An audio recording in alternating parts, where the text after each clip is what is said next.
எல்லாருக்கும் வணக்கம். சமீபத்தில் நடந்த இந்த நீயா நானா நிகழ்ச்சி நீங்கள் பார்த்துருப்பீங்க. ஒரு சர்ச்சை ஏற்படுத்தியிருக்குது. தெருநாய்களை கொலை பண்ணணும் அப்படின்ட்டு ஒரு பக்கம், தெருநாய்களை கொலை செய்யக்கூடாது அப்படின்ட்டு ஒரு பக்கம். அதுக்கு அவங்க பேர் என்ன வேணால் வச்சுக்கிட்டோம், அவங்க என்ன கருத்து வேணால் உள்ள விவாதிக்கிட்டோம். கோர் இதான அடிப்படை, கொல்லணுன்றது இவங்க, கொல்லக்கூடாதுன்றது அவங்க. இதான விஷயம். சரி, அதில் பார்த்தீங்கன்னா தெருநாய்களை கொலை செய்யக்கூடாது அப்படின்ட்டு பேசுகிற ஒரு குரூப்பு. அதில் சில பேர் பார்த்தீங்கன்னா மக்களால் ட்ரோல் பண்ணப்படுறாங்க, மக்களுடைய வெறுப்புக்கு ஆளாயிருக்கிறாங்க. ஆனால் இதில் விஷயம் என்ன அப்படின்னா, உண்மையாகவே அவங்க பேசின கருத்துக்களால் அல்லது அவர்களுடைய அந்த மன ஓட்டம் இருக்கு இல்லையா, சிந்தனை ஓட்டம், அதனால தான் மக்களுடைய கோபத்துக்கு ஆளாயிருக்கிறாங்க, மக்களுடைய வெறுப்புக்கு ஆளாயிருக்கிறாங்க அப்படின்னு நீங்கள் நினச்சிங்கன்னா அது தவறு. அவங்க மக்களுடைய வெறுப்புக்கு ஆளாக்கப்படணும் அப்படின்றதுக்காகவே விஜய் டிவியால் அப்படி காட்டப்பட்டவர்கள், கோபிநாத் நடத்திய இந்த நீயா நானா நிகழ்ச்சியால் அப்படி காட்டப்பட்டவர்கள் அப்படிங்கிறது தான் உண்மை. ஏன்னா கிட்டத்தட்ட 6 மணி நேரம் 7 மணி நேரம் ஷூட்டிங் பண்ணுறாங்க. இதுக்கு முன்னாடி பார்த்தீங்கன்னா நண்பர் கிஷோர் அவர்கள் கூட பேசியிருக்காரு, வீடியோ போட்டிருக்காரு, அவரும் அந்த நிகழ்ச்சியில் கலந்துருக்காரு. அதே மாதிரி சகோதரர் பாரிசாலன் அவர் கூட அந்த நீயா நானா நிகழ்ச்சியில் கலந்துருக்காரு. இந்த வடமாநில தொழிலாளர்களுடைய வருகையால் தமிழ்நாடு எந்த அளவுக்கு பாதிக்கப்பட்டிருக்குது அப்படின்ட்டு பேசுறதுக்காக அங்கே நீயா நானா நிகழ்ச்சியில் வந்து கலந்துருக்காரு பாரிசாலன் அவர்கள். அப்போ இவங்களாம் சொல்லியிருக்காங்க என்ன அப்படின்னா, ஒரு 7 மணி நேரம் 8 மணி நேரம் அங்கே ஷூட்டிங் நடக்கும். இவங்கெல்லாம் பேசுகிற கருத்தை இவங்க பேசுவாங்க, அவங்க பேசுகிற கருத்தை அவங்க பேசுவாங்க. ஆனால் வீடியோ போடுறது என்னமோ பார்த்தீங்கன்னா கிட்டத்தட்ட ஒரு 3/4 மணி நேரமோ 1 மணி நேரமோ என்னமோ தான். ஏன்னா தெரியல, நான் இந்த நீயா நானா நிகழ்ச்சியை நான் பார்க்கறது கிடையாது, இந்த நாய் நிகழ்ச்சியை நான் பார்க்கல, இதுக்கு முன்னாடி நடந்த எந்த நீயா நானா நிகழ்ச்சியும் நான் பார்க்கறதில்ல. ஏன்னா அது ஒரு குப்பை நிகழ்ச்சி. குப்பை நிகழ்ச்சின்னு சொல்கிறத விட அது ஒரு அயோக்கிய நிகழ்ச்சி. அது கார்பரேட்டால் ஒரு அஜெண்டா செட் பண்ணுறதுக்காக, ஒரு நேரட்டிவ் செட் பண்ணுறதுக்காக நடத்தப்படுற ஒரு நிகழ்ச்சி தான் நீயா நானா நிகழ்ச்சியை தவிர அது மக்கள் நலனுக்காக நடத்தப்படுகிற நிகழ்ச்சி அல்ல. அந்த கார்பரேட்டுகளோட அஜெண்டாவை செயல்படுத்திக்கிற ஒரு புரோக்கர் தான் இந்த கோபிநாத். அதனால் வந்து அவங்க ஏதோ மக்கள் நலனுக்காக இதெல்லாம் காட்டுறாங்க அப்படின்னு நினச்சிங்க அப்படின்னா எப்படி மக்கள் அதை நம்புறாங்கன்னு தெரியல. ஒரு கார்பரேட் டிவி சேனலு மக்கள் நலனுக்காக அவன் நிகழ்ச்சி நடத்தணும்னா, இல்லை கார்பரேட்டுக்காக அவன் நிகழ்ச்சி நடத்தணும், இந்த sponsored by, brought you by அப்படின்ட்டு அதையே ஒரு 1/2 மணி நேரம் பேசிட்டு இருக்கிறான் பாருங்க. அவங்களுக்காக தான் அவன் நிகழ்ச்சி நடத்துறானே தவிர மக்களுக்காக கிடையாது. அப்போது ஒரு 7 மணி நேரம் 8 மணி நேரம் நடத்தப்படுற அந்த ஷூட்டிங்கில் வந்து என்ன பண்ணுறான் அப்படின்னா, அவன் ஒரு பக்கத்துக்கு சைடு எடுத்துருவான். இந்த பக்கத்தை தான் நம்ம வந்து நல்லவங்களா காட்டணும், இந்த பக்கத்தை கெட்டவங்களா காட்டணும் அப்படின்ட்டு முதல்ல அவன் ஸ்கிரிப்டை யோசிச்சு வச்சிருப்பான். அப்போது என்ன பண்ணுவான் அப்படின்னா, இவன் நல்லவங்களா காட்டணும் அப்படின்ட்டு ஆசைப்படுற தரப்பு பார்த்தீங்கன்னா கொஞ்சம் நல்லா பேச தெரிஞ்சவங்க, கொஞ்சம் விஷயம் தெரிஞ்சவங்க, நாலேஜ் இருக்கவங்களா கூப்பிட்டு வந்து உட்கார வச்சுக்குவான். அதே மாதிரி யாரை அல்லது எந்த ஒரு விஷயத்தை அவன் தப்பாக காட்டணும் அப்படின்ட்டு ஆல்ரெடி மைண்ட் செட் பண்ணி வச்சிருக்கானோ அந்த பக்கம் உட்கார வைக்கிறவங்கலாம் பார்த்தீங்கன்னா சரியாக பேச தெரியாதவங்க அல்லது வெகுளியாக இருக்காங்க பாருங்க, அந்த மாதிரி ஆளுங்க, கொஞ்சம் முட்டாள்தனமாக பேசக்கூடியவங்க, அந்த மாதிரி ஆளுங்கெல்லாம் கூப்பிட்டு வந்து உட்கார வச்சுப்பான். அப்படி யாரும் கிடைக்கலையா அவனே ஆள் செட் பண்ணி கூட உட்காரிக்கிறானே என்னமோ, நீ பேசுறதெல்லாம் முட்டாள்தனமான கருத்தே பேசு, அது அங்கே ட்ரோல் பண்ணப்படணும், இந்த பக்கம் வந்து ரொம்ப நல்லவங்க மாதிரி காட்டணும் அப்படின்றத ஏற்கனவே ஸ்கிரிப்ட் பண்ணி நடத்துகிற நிகழ்ச்சி தான் இந்த நீயா நானா நிகழ்ச்சி. இதை வந்து மக்கள் முதல்ல புரிஞ்சுக்கணும். அப்போது 8 மணி நேரம் அவன் ஷூட் பண்ணுறான் அப்படின்னா என்ன பண்ணுவான்னா, இந்த பக்கம் கொஞ்சம் புத்திசாலித்தனமாக பேசுகிறாங்க பாருங்க, அவங்களோட பாயிண்ட்ஸ் எல்லாம் எடுத்து வச்சுக்குவோம் போடுறதுக்கு.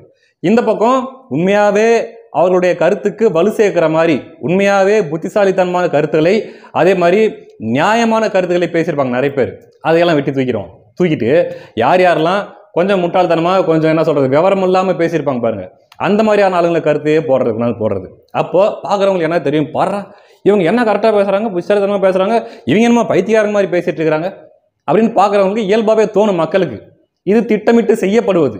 அந்த வேலையை தான் இந்த நாய் நிகழ்ச்சியிலும் செஞ்சுருக்கிறாங்க. சரிங்களா? பாவம் படவோ அப்படின்ட்டு ஒருத்தர், அவரை கூட்டு வந்து உட்காரிச்சு அவரை அசிங்கப்படுத்தி எதுக்கு இந்த மாதிரி எச்ச வேலையை பண்ணிட்டுருக்குறாங்கன்னு தெரியல. சரி, இது ஒரு பக்கம் இருக்கட்டும். இதுக்கு முன்னாடி அப்படி தான் பாரிசாலன் போன நிகழ்ச்சியில் கூட பார்த்தீங்கன்னா, பாரிசாலன் எவ்வளோ நிறைய கருத்தில் அவர் சொன்னார், வந்து அதை பற்றி பேசியிருக்க வீடியோ கூட போட்டிருக்காரு. நிறைய விஷயத்தை நான் பேசினேன், எல்லாத்தையுமே கட் பண்ணிவிட்டு இந்த ஏதோ இந்த பஜ்ஜி கடைகள்லாம் சமீபத்தில் காணாமல் போச்சு, பானிபூரி கடைகள்லாம் எல்லாம் அதிகமாகி போச்சுன்னு பேசியிருப்பார். அதை மட்டும் எடுத்து போட்டுக்கிட்டு எல்லாம் ட்ரோல் பண்ணிட்டு கிடந்தாங்க. அப்போது திட்டமிட்டு இந்த திராவிட சிந்தனைக்கு, இந்த கார்பரேட்டுக்கு, அவங்களுடைய அஜெண்டாவுக்கு செயல்படுறது தான் இந்த நீயா நானா நிகழ்ச்சி. அதனால் வந்து அது இதுக்கு முன்னாடி ஒன்று நடந்துச்சு, நீங்கள் பார்த்துருப்பீங்க. அதாவது ஜாதி வேணும் அப்படின்னு பேசுகிறவங்க ஒரு பக்கம், ஜாதி ஒழிப்பு அப்படின்னு பேசக்கூடிய இந்த திராவிட கூட்டம் ஒரு பக்கம். ஆகப்பெரிய சாதி வெறியனீங்களே இந்த திராவிடனும் தான். வெளியே ஒரு முகமூடி போட்டுக்குவானுங்க, அவனுங்களை ஒரு பக்கம் உட்கார வச்சுட்டு இந்த நிகழ்ச்சி ஒன்று நடத்தினாங்க. அதில் பார்த்தீங்கன்னா ஒரு பையனெல்லாம் உட்கார வச்சு இப்படிலாம் ஏதோ ஒரு மாதிரி போஸ்ட் கொடுக்க வச்சு ஆண்ட பரம்பரை அது இதெல்லாம் பெருமை பேச வச்சு கடைசியில் அவனை ட்ரோல் மெட்டீரியல் ஆக்கி இந்த மாதிரிலாம் ஒரு வேலை பண்ணிட்டு இருந்தாங்க இல்லையா? இது மூலமாக என்னத்தை பண்ணி கீழ்ச்சிட்டாங்க. இப்போ ஜாதியை ஒழிச்சு கீழ்ச்சிட்டாங்களா, இல்லை மக்கள்கிட்ட பயங்கரமான ஒரு விழிப்புணர்வு ஏற்படுத்திட்டாங்களா? அதெல்லாம் ஒரு புண்ணாக்கம் கிடையாது. என்ன பண்ணணும் உண்மையாகவே ஜாதி ஒழிக்க முடியாதுன்றது தான் உண்மை.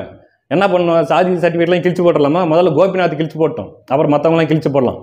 என்னன்னா சமூகங்களுக்கிடையே ஒரு புரிதல் வேணும். அந்த புரிதலை, ஒரு இணக்கத்தை, ஒரு ஒற்றுமையை ஏற்படுத்துகிற மாதிரியான விஷயங்களை நம்ம பேசணும். பாரிசாலன் போன்றவர்கள் குடி ஒற்றுமை அப்படின்னு பேசுகிறாங்க பார்த்தீங்களா, அந்த மாதிரி தான் பண்ண முடியுமே தவிர சாதி நீங்கள் எப்படி ஒழிப்பீங்க? அதில் கூட ஒரு ஈன வேலையை பார்த்தாப்புல இந்த கோபிநாத் என்ன அப்படின்னா, இந்த சாதி வேணும் அப்படின்னு சொல்லக்கூடியவர்கள் நீங்கள் உங்கள் சாதி பெருமையை பேசுறதுக்குன்னு ஒரு டயலாக் ஒன்று வச்சுருப்பீங்க இல்லையா, அந்த டயலாகை நீங்கள் சொல்லுங்கள். ஆனால் அந்த டயலாகில் எந்த இடத்துல உங்கள் சாதி பேர் வருதோ அந்த இடத்துல சாதி பேரை சொல்லாமல் அதுக்கு பதில் அவெஞ்சர்ஸ்ன்னு சொல்லுங்கள் அப்படின்னு சொல்லியிருப்பாரு. அதையும் கேட்டுக்கிட்டு சில பேர் சொல்லிட்டு இருந்தாங்க, மண்ணில் பாதி அவெஞ்சர்ஸ் ஜாதி, இந்த மாதிரிலாம் சொல்லிட்டு இருந்தாங்க. எதுக்கு உனக்கு இந்த ஈன வேலை? நீ இப்படி பண்ணுறது மூலமாக என்ன நடக்க போகுது? ஒரு குறிப்பிட்ட சமூகங்கள் மேலே மற்றவங்களுக்கு வெறுப்பை வரைக்கிற வேலை தான் பண்ணுகிறியா தவிர இது மூலமாக என்ன சாதியை ஒழிச்சு கிழிச்சிருவியா? நீ சாதியை ஒழிக்க முடியாது. சாதி ஒழிப்புன்றது ஒரு கட்டுக்கதை, அது ஒரு பொய், அது ஒரு ஏமாற்று. சாதி எப்படி நீங்கள் ஒழிப்பீங்க? நாளைக்கே எல்லாரும் சர்டிஃபிகேட் பூரா கிழிச்சு போட்டு யார் யார் எந்த சாதின்னு யாருக்குமே தெரியாது சொல்ல போகிறீங்களா? கிடையாது. இங்கே தேவை என்னென்னா சமூகங்களுக்கு இடையில் இருக்கிற ஏற்றத்தாழ்வுகளை அகற்றணும். ஏற்றத்தாழ்வுகளை அகற்றணும் அப்படின்னா சமூகங்களுக்குள்ள ஒரு புரிதல் இருக்கணும், ஒரு ஒற்றுமை இருக்கணும். நீ பெரியவன் நான் பெரியவன்ற எண்ணம் இருக்கக்கூடாது. இதைத்தான் பேசணுமே தவிர சாதி நீ எப்படி ஒழிச்சு கிழிச்சிருவ நீ? அதனால இது இந்த திராவிட பொய். இது சாதி ஒழிப்பு திராவிடத்துடைய அப்பட்டமான பொய். அதை அங்கே நீ திராவிட அஜெண்டாவை நீ பண்ணிட்டு இருக்கிற. அதுலேயே கூட அவங்க கூட்டு வந்து உட்கார வச்சிருக்கிற விவாதம் பண்ணுறதுக்கு கூட்டு வந்து உட்கார வச்சிருக்கிற ரெண்டு குரூப் எப்படியாப்பட்ட குரூப்னா, ஒரு பக்கம் சாதி தான் எல்லாமே, சாதி தான் முக்கியம் அப்படின்ட்டு அந்த சாதியை பிடிச்சி தொங்கிக்கிட்டு சாதி பெருமை பேசிகிட்டு இருக்கிற ஒரு குறியாட்டு கூட்டம். இன்னொரு பக்கம் பார்த்தீங்கன்னா முற்போக்கு முகமூடி போட்டுக்கிட்டு ஏதோ பெரிய புச்சாலி மாதிரி தன்னை காட்டிக்கிறதுக்காக சாதி ஒழிப்பு புரட்சி அப்படின்ட்டு பைத்தியக்காரத்தனம் பேசிகிட்டு இருக்கிற, நடைமுறைக்கு சாத்தியம் இல்லாத கற்பனையான விஷயத்தை பேசிகிட்டு இருக்கிற இந்த திராவிட கூட்டம். இந்த திராவிட தற்குறிங்க கிட்ட சரி சாதி நீ எப்படா ஒழிப்புன்னு சொன்னால் பதில் வராது. நீ சர்டிஃபிகேட் கிழிச்சு போட்டியாடானா பதில் வராது. ஆனால் பேச்சு மட்டும் அடாடா புள்ள என்ன புச்சாலித்தனமாக பேசுகிறா அப்படின்னு பார்க்குறவங்க சொல்லணுமா? அப்படி பேசிகிட்டு இருக்கிற இந்த ஒரு முட்டாள் குரூப்பு. உண்மையாகவே இவங்க நேர்மை ஆளுங்களாக இருந்தால், இவங்க சிந்தனை, இவங்களுடைய நோக்கம் நல்ல நோக்கமாக இருந்தால் எப்படிப்பட்ட ஆளுங்களை கூட்டம் பேச வச்சிருக்கணும் அப்படின்னா, குடிகளுடைய ஒற்றுமை அப்படின்னு பேசக்கூடிய பாரிசாலன் போன்றவர்கள், அதே போல் அண்ணன் ஏர்போர்ட் மூர்த்தி போன்றவர்கள் அவங்கள கூட்டம் வந்து உட்காரிச்சிருந்தா அவங்க ரெண்டு பேர்த்துக்குமே இங்கே பாரு நீயும் தப்பு நீயும் தப்பு, நமக்குள்ளே ஏற்றத்தாழ்வு இருக்கக்கூடாது, நமக்குள்ளே உயர்ந்தவர் தாழ்ந்தவர்ன்ற சிந்தனை இருக்கக்கூடாது, மற்றபடிக்கு நம்ம எல்லாமே ஒன்று தான், நம்ம ஒரு மரத்தின் கிளைகள் தான் அப்படின்ட்டு அவங்க பேசி புரிய வச்சுருப்பாங்க. உண்மையாகவே எது இந்த சாதி ஏற்றத்தாழ்வை நீக்கிறதுக்கு தேவையான கருத்தோ அதை அவங்க பேச வச்சுருப்பாங்க. ஆனால் இவங்களுடைய நோக்கம் பிழையான நோக்கம். இவங்க நோக்கம் என்ன? ஒரு குரூப்பை, ஒரு குறிப்பிட்ட சமூகங்களை ஸ்டீரியோ டைப் பண்ணும். இவங்க இப்படி தான், இவங்க யோசிக்கிறதே முட்டாள்தனமாக யோசிப்பாங்க, பிற்போக்குவாதிங்க அப்படின்ட்டு அவங்களுக்கு முத்திரை குத்தணும். இன்னொரு பக்கம் ஆடையப்பா இவங்க பெரிய இன்டெலிஜென்ட்டான ஆளுங்க அப்படின்ட்டு இவங்கள பார்த்து மக்கள் நினைக்கணும். மற்றபடிக்கு இங்கே தீர்வு அப்படின்னா அதுக்கு என்ன பண்ணுமோ அதை பண்ண மாட்டாங்க, அப்படிப்பட்ட நபர்களை கூப்பிட மாட்டாங்க. அப்படின்னும் போது இந்த விஜய் டிவி நடத்துகிற எல்லாமே அதில் பார்த்தீங்கன்னா அதில் ஒரு பையனை ஒரு மாதிரி உட்கார வச்சு அவனை ஒரு கோமாளி மாதிரி சித்தரித்து அதுக்கப்புறம் ஒரு கொஞ்ச நாள் கழித்து அவனே நான் தெரியாமல் பண்ணிட்டேன், இப்போ நான் திருந்திட்டேன், சாதி எல்லாம் நல்லதில்லை அப்படின்ட்டு பேச வச்சு எதுக்கு இந்த நாடகம்? ஆனால் இந்த நாடகத்தை தான் இந்த விஜய் டிவி, இந்த நீயா நானா, கோபிநாத் இவங்கெல்லாம் பண்ணிட்டு இருக்கிறாங்க. அப்படித்தான் ஒருவர் மீது முத்திரை குத்தப்படுறது, ஒருத்தர் ட்ரோல் மெட்டீரியல் ஆக்குறது, ஒருத்தர் மேலே மக்களுக்கு வெறுப்பை உண்டாக்குற மாதிரி பண்ணுறது, இதெல்லாம் திட்டமிட்டு செய்யப்படுகிறது. இப்போ ஒன்றும் இல்லை, சமீபத்திலையும் கூட இந்த நாய் பற்றி பேசின இந்த நீயா நானா நிகழ்ச்சியில் கலந்துக்கிட்ட ஒரு பெண் தந்தி டிவியில் பார்த்தீங்கன்னா ஒரு பேட்டி ஒன்று கொடுத்துருக்காங்க. என்ன அப்படின்னா, இந்த மாதிரி நாய் மாதிரி குலைக்க சொன்னது, நாய் மாதிரி ஊற விட சொன்னதெல்லாம் கோபிநாத் தான் பண்ண சொன்னாப்புல, நாங்களாக பண்ணலை, அவங்க தான் நீங்கள் எப்படிலாம் பண்ணுவீங்க செஞ்சு காட்டுங்க அப்படின்னு பண்ண சொன்னது கோபிநாத் தான் அப்படின்ட்டு இப்போ அவங்க பேட்டி கொடுத்துருக்காங்க. இந்த மாதிரி அந்த நிகழ்ச்சிக்கு போயிட்டு வந்தவங்க எத்தனையோ பேர் உள்ள என்னென்ன நடக்குது அப்படிங்கிறத சொல்லியிருக்கிறாங்க. அப்போது இது மக்கள் தான் பார்த்து சிந்திக்கணும்.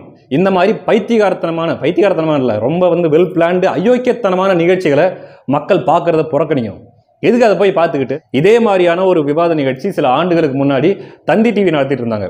அதில் கூட பார்த்தீங்கன்னா நாம் தமிழர் கட்சியினுடைய தலைமை ஒருங்கிணைப்பாளர் மரியாதைக்குரிய அண்ணன் சீமான் அவர்கள் அந்த விவாத நிகழ்ச்சியை தொகுத்து வழங்கிட்டு இருந்தார். அதில் பார்த்தீங்கன்னா ஒரு விவாதம் நான் முழுசாக பார்த்தேன். என்ன அப்படின்னா, இயற்கை வேளாண்மை தான் பண்ணணும், அதுதான் இந்த மண்ணுக்கு நல்லது அப்படின்னு பேசுறது ஒரு பக்கம். இன்னொரு பக்கம் இல்லை இப்போ இருக்கக்கூடிய மக்கள் தொகை பெருக்கத்தில் இந்த காலகட்டத்தில் செயற்கை வேளாண்மையை நம்ம தவிர்க்க முடியாது அப்படின்னு பேசுறதுக்கு இன்னொரு பக்கமும். அதில் பார்த்தீங்கன்னா உண்மையாகவே தமிழ்நாட்டில் பெரியார் என்று போற்றத்தக்கவர் இப்போ இருக்கிற அந்த போலி பெரியாராக இல்லாமல் உண்மையான பெரியாராக போற்ற வேண்டிய நம்ம ஐயா நம்மாழ்வார் அவர்கள் இந்த இயற்கை வேளாண்மை பக்கம் பேசுறதுக்காக இருந்தார். இன்னொரு பக்கம் அந்த செயற்கை வேளாண்மை சார்பில் ஒருத்தங்க பேசுறது இருந்தாங்க.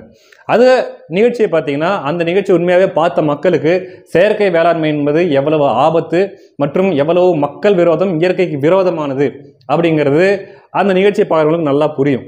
ஏன்னா அந்த நிகழ்ச்சியை கொண்டு போனது அண்ணன் சீமான் அவர்கள் அப்படி தான் கொண்டு போனார். அண்ணன் சீமான் அவர்களை பற்றி உங்களுக்கு தெரியும், இந்த மண்ணை நேசிக்கக்கூடிய ஒரு கட்சியினுடைய தலைவர். அந்த விவாத நிகழ்ச்சி அண்ணன் சீமான் அவர்கள் அப்படி கொண்டு போனார். ஐயா நம்மாழ்வார் வந்து முழுசாக பேச விட்டு அவர் பேசுனது எல்லாத்தையுமே அதை வந்து ஒளிபரப்புனாங்க. அது எவ்வளவு விரோதமானது இந்த இயற்கைக்கு, எவ்வளவு கெட்டது இந்த செயற்கை வேளாண்மை, இந்த மருந்து உரம் இதெல்லாம் பயன்படுத்துறது அப்படிங்கிறத பற்றிலாம் பேசியிருந்தார்.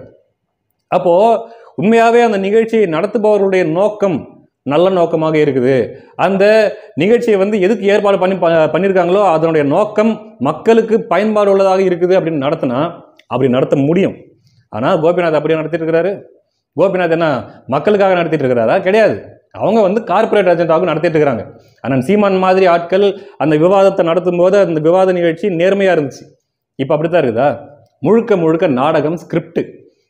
6 மணி நேரம் 7 மணி நேரம் எடுக்க வேண்டியது. அவங்களுக்கு எந்த பக்கத்துக்கு மக்கள் நல்லவங்களா பார்க்கணும்னு முடிவு பண்ணுறாங்களோ அந்த பக்கத்துக்கு சாதகமாகவே எல்லாமே வர மாதிரி போடுறது. இது விவாதம் கிடையாது. இது வந்து என்ன அப்படின்னா அயோக்கியத்தனம்.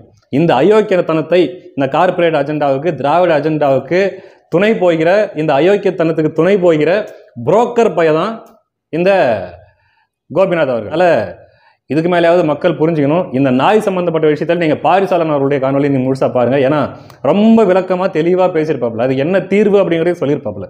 அதனால் நீங்கள் பாருங்கள். இந்த காணொலியில் சந்திக்கலாம். நன்றி.